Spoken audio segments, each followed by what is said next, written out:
Hey guys, I know it's been a minute, but finally updated, or finally going to do an update video here and show you my AR-15 pistol that I finally finished a couple weeks ago.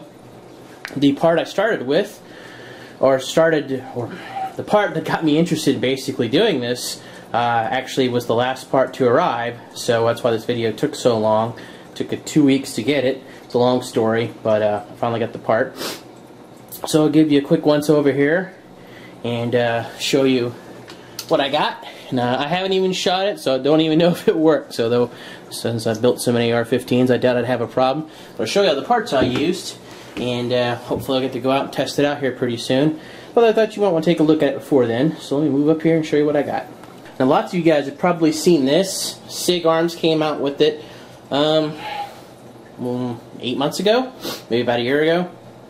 This is their arm brace or stabilizer, arm stabilizer for AR-15 pistol. And the theory idea is that you put your arm through here and you put the strap around your hand, you can hold the pistol out. And yeah, it does that. Not really sure how you're supposed to shoot with it like that because you can't really look down and see the sights. But of course, anybody who's picked it up and felt it goes, wow, this makes a really good, not at all stock for my AR-15 pistol. And the ATF sends you a letter that says, yeah, as long as you got this on here, it's an arm brace, you know. And for those of you who are worried that, well, if I shoulder this thing and fire it, I'll get in trouble. No, you won't. The idea is, as long as this is on the gun, it's not a stock. It's an arm brace. If you choose to use it as a stock, that's up to you, but it's not intended to be a stock.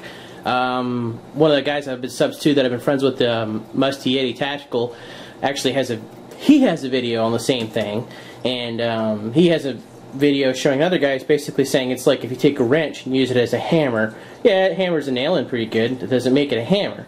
Still a wrench, right? It's the same idea behind it. So it's perfectly fine. It's perfectly legal to use. And when I sold that 14.5-inch barreled gun, I wanted something lightweight and small and handy. I think I kind of failed on the lightweight part, but small and handy is definitely good. So I went with that, and that was actually the last part to arrive. Had a little problem with the seller running out of them because apparently they're really popular. Excuse me. So he finally got them back in stock and shipped them to me. So before then I just had the standard pistol buffer tube. This is really hard to get on there, and once you get it on, it's really hard to move. I had to use a mallet, and you have to lubricate it to get it on there, and actually using hairspray works really well because it lubes it up, but then when it dries it acts like a glue. But honestly, you wouldn't even need the glue, but it's nice to have the extra pressure on there. But once that thing's on, it's not coming off, so it makes a pretty good pistol grip, or arm brace, I guess is the one that you want to say. That's not at all used as a stock. So as that, I used a Hogue pistol grip. This is becoming my favorite pistol grip just for the comfort level. The only thing I like about this pistol is I don't really have any storage capacity for batteries for my lights and my optic, which I'll be getting to in a minute. But trade-offs. I went actually with an LWRC trigger guard. A guy at the gun store told me about him, and I didn't even know LWRC made trigger guards like this. I know, of course, Magpul makes. That's what I usually use, and there's the factory ones. But it's not bad. You guys can see it right there. It's got a little scallop and some grooves in it for your fingers. I mean, it's trigger guard. It works okay. You know, I've really found a downside. It was actually easier to install than the Magpul one. Didn't fit as tight, or that's not. It wasn't as tight of a fit, I guess is what I'm looking for. It was easier to install. The front end is really where most of the money went. I went with the Yankee Hill. I think this is a 9.5-inch rail. It's a 10-inch barrel. I went with that because sometimes with these pistols, getting the timing down can be kind of a pain. So I wanted one with a fairly long barrel on it. Now you guys are saying, well, what's the point if you wanted something short? Well, this is still 6 inches shorter, or at least 4.5 inches shorter with the flash hider than a standard one. So I wanted something that's closer to rifle ballistics in pistol form. So I went with a 10-inch barrel. I mean, they make them like 4-inch and 6-inch, but you know, let's face it, really, 5.56 isn't really that hard hitting, and now I'm cutting the barrel off, you know, standard 6 inches short. So you're sacrificing a lot of power out of an already somewhat underpowered round. So you know. But this is really meant for short, quick, you know, quick fights at short range, where you're probably going to need multiple hits to take down somebody anyway. And the barrel shoots accurately. I haven't shot this one, as I said, but the barrel I'm using is a Daniel Defense stainless steel barrel. It's still accurate to 300 yards. So I don't know how much power it has at 300 yards, but it's still accurate out to 300 yards. So we'll test it out, and let's be realistic. Most of the time in this gun I'm going to be shooting paper, and if I have to hit somebody with 5.56, I'm going to have to hit them multiple times anyway. But that's not really an issue. I have the Magpul angle for vertical grip. Still kind of not really. I mean, I've been holding it and kind of fiddling around with grips on it. Still kind of up in the air if I like it or not. Figure it out when I shoot. I went with the Streamlight, I think it's TRG model with the light laser combo, since I'm not normally a fan of lasers, but at short range would be useful to have. Of course, you guys saw this last time with the big Surefire MB55K flash hider, well, muzzle brake actually. This is the hardest thing I had to put on there. These things don't exactly, they don't bolt up like a standard flash hider, depending on the barrel. You actually have to use these little shim spacers to get it to even up, and the instructions come with it are pretty straightforward. They're color coded to make it easy, but it's not really that easy. And I probably put that flash hider on 10 or 15 times where I finally got it where we get torqued down to the right place. So we'll see it's worth it when I actually shoot the stupid thing. Backup sights are the last thing that come in too. I used some Troy backup sights. I had some Magpuls, but I'm just becoming less and less satisfied with those Magpuls when you actually use them. The optic is one I haven't used before, but I've seen it around a lot. I've heard lots of good things about it. It's an alternative to the EOTech's, the aim points. If you guys will recognize it, this is a Seymour red dot. I'll do a full review on it when I actually get out and try it out. But they're popular in movies, mostly because you always want to be able to show the actor's face, and this is one of the few optics that doesn't have a lot to interfere. But I mean, there's a reason it's called Seymour, so because you can actually see more. So when you're looking down it, compared to, sorry, I'm trying to let you guys look at this, but compared to a the big, you know, boxy or tube, the mass basically taken by Aimpoint or EOTech, there's a lot less of that. And I've always liked that design. I've never actually tried one out. So for what this gun's meant for, is for short range, quick, you know, quick fights. Especially in room-to-room, house-to-house kind of things, I think that'll give it a huge advantage. So I'm looking forward to trying that out. I think that's it. The rest of it is pretty standard. It's a Bushmaster parts kit, standard trigger, which will probably be changed out in the future for possibly this new $500 bump fire trigger that I've heard about. I don't know if you guys have heard about that. Maybe. Depends. Let's see.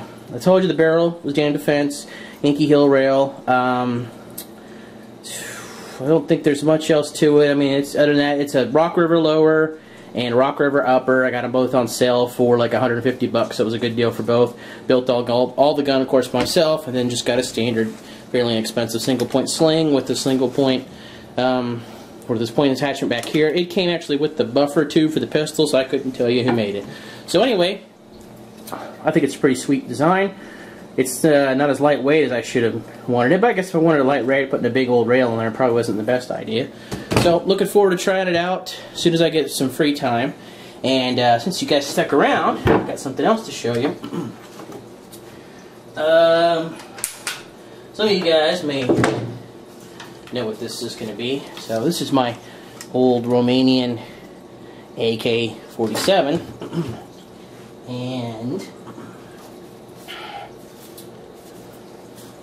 just a minute here, let me get it for you. You see this symbol?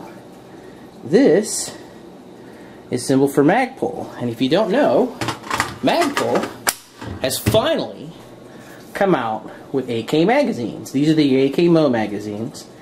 So after they were announced to be out 6 months ago, they finally shipped them out after the SHOT Show. There's a couple of guys who have beaten me to the punch and have done reviews on them. If you run in Tapcos, I think this is a great alternative to Tapcos. These are not NOT metal reinforced here.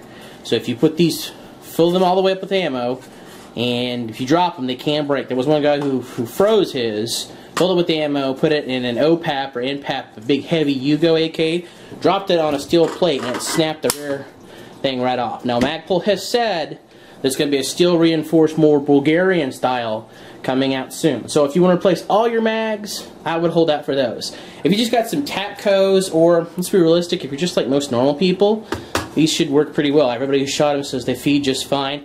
I just got mine today, so I haven't had a chance, but I thought I'd show you guys since I haven't done a video in a while. So I guess that's about it. My brother got me a nice Christmas present, which is a revolver. I'll show you guys here pretty soon.